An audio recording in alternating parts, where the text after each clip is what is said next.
Hello বন্ধুরা, ম্যাক্সকোডারবিড YouTube চ্যানেলে CSS আলোচনার এই পর্বে আবারও আপনাকে স্বাগতম।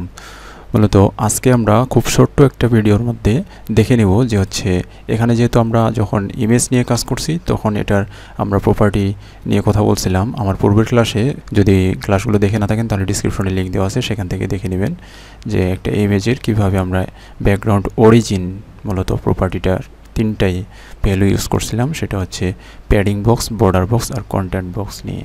তো এখন এখানে যদি ইমেজ না হয়ে আপনার যদি কালার হতো তাহলে আমাদের যে প্রপার্টিটা নিয়ে কথা বলছিলাম সেটারও কি পরিবর্তন হতো সেটা নিয়ে কথা বলবো।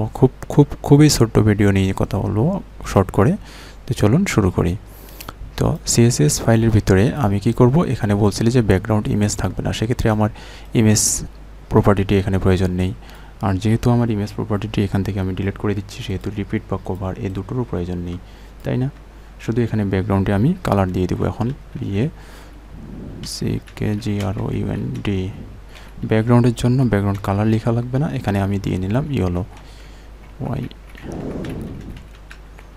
ওকে, ইয়েলো কালার দিয়ে নিলাম যেন বুঝতে পারেন আপনারা।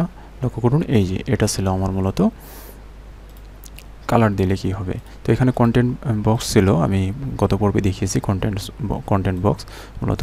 তো এখন এটা কি করব আমরা, যে ব্যাকগ্রাউন্ড যদি আমাদের কালার হয় সেক্ষেত্রে যদি ইমেজ হতো তাহলে আমরা ব্যাকগ্রাউন্ড অরিজিন ব্যবহার করতাম, এটা আমার পূর্বের ক্লাসের ছিল, তাই তো।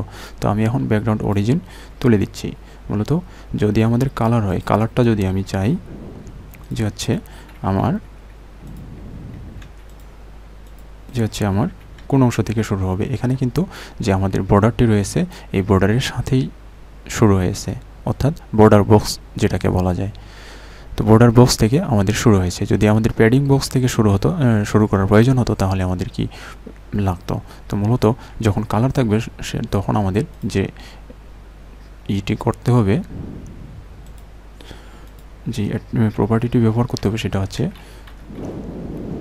Background clip, GROUND background clip, CLIP clip, এই তো পেয়ে গেছে ব্যাকগ্রাউন্ড ক্লিপ ক্লোন।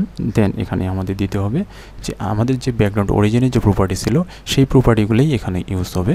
মূলত এখানে প্রপার্টির নেমটা শুধু আমাদের পরিবর্তন হবে, সেটা হচ্ছে ব্যাকগ্রাউন্ড ক্লিপ কালার হলে, আর যদি ইমেজ হতো তাহলে আমাদের ব্যাকগ্রাউন্ড অরিজিন।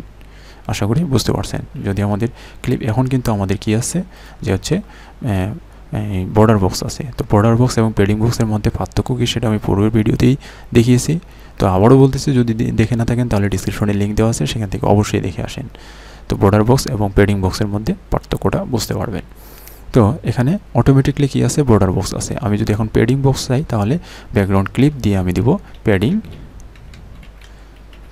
বক্স, ওকে, দিয়ে সেমিকোলন দিয়ে শেষ করলাম, কন্ট্রোল-S দিয়ে সেভ করলাম এবং কন্ট্রোল-R দিয়ে রিলোড করলাম। দেখুন এটা আমার প্যাডিং বক্স হয়েছে। এখন দেখুন চারদিকে কি হয়েছে, যে আমার বর্ডারটি ছিল সেই বর্ডারটির গা ঘেঁষে ভিতরের দিকে রয়েছে কালারটি, বুঝতে পারছেন। তো অনুরূপভাবে এখন যদি আমার মনে হয় যে আমার বর্ডার বক্সটি ঠিক ছিল তাহলে এখানে আপনি দিয়ে দিবেন বর্ডার বক্স, ওকে। আমি সেভ করে নিলাম। এখন যদি আমি রিলোড দিই দেখবেন যে এটা বর্ডার বক্স হয়েছে, অর্থাৎ বর্ডার যেখান থেকে শুরু হয়েছে সেখান থেকেই মূলত পূর্ণাঙ্গ এরিয়া জুড়ে আমাদের কালারটি রয়েছে। তো এই ছিল মূলত বন্ধুরা যে আমাদের যে অ্যাট্রিবিউটটি ছিল ব্যাকগ্রাউন্ড ক্লিপ এবং ব্যাকগ্রাউন্ড অরিজিন, এই দুটোর মধ্যে পার্থক্য। ব্যাকগ্রাউন্ড ক্লিপ মূলত হচ্ছে কালার হলে, আর যদি ব্যাকগ্রাউন্ড অরিজিন হয় সেটা হচ্ছে আমাদের যদি ব্যাকগ্রাউন্ডে ইমেজ হয় সেক্ষেত্রে।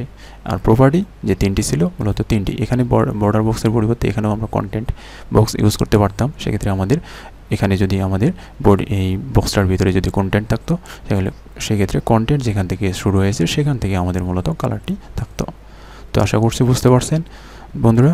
আর একটা ব্যাপার বলে রাখি, আপনি যদি আমার এই ভিডিওতে প্রথম হয়ে থাকেন তাহলে অবশ্যই চ্যানেলটি সাবস্ক্রাইব করবেন। এজন্য করবেন কারণ আমি এখানে HTML CSS বেসিক থেকে আলোচনা করে শুরু করে একবারে অ্যাডভান্স লেভেল পর্যন্ত যে একটা প্রফেশনাল ওয়েবসাইট তৈরি করার জন্য আপনাকে যা যা লাগবে সব কিছুই আমি নিয়মিত দেওয়ার চেষ্টা করছি।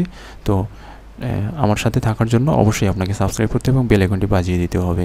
তো বন্ধুরা, এটা হতে পারে আপনার জন্য সুবর্ণ সুযোগ যদি আপনি একজন প্রফেশনাল মানের ওয়েব ডিজাইনার বা ডেভেলপার হতে চান। কেননা এই মনে হয় একবারে শুরু থেকে শুরু করে অ্যাডভান্স লেভেল পর্যন্ত শেখার ভালো একটা বড় সুযোগ। সেজন্য আবারও বলতেছি, যদি সাবস্ক্রাইব করে না থাকেন অবশ্যই সাবস্ক্রাইব করেন এবং বেল আইকনটি বাজিয়ে দেন। আর ভিডিওগুলো ভালো লাগলে অবশ্যই লাইক, কমেন্ট, শেয়ার করতে ভুলবেন না। আর যদি বুঝে না থাকেন তাহলে অবশ্যই আপনি কমেন্টে জানাবেন যে কোন ব্যাপারটি আপনার বুঝতে প্রবলেম হচ্ছে। সেক্ষেত্রে সেই বিষয়গুলোর সমাধান নিয়ে আমি ভিডিও করে দিব। তো বন্ধুরা, দেখা হবে পরবর্তী ভিডিওতে। ততক্ষণ পর্যন্ত ভালো থাকেন, সুস্থ থাকেন। সবাইকে ধন্যবাদ।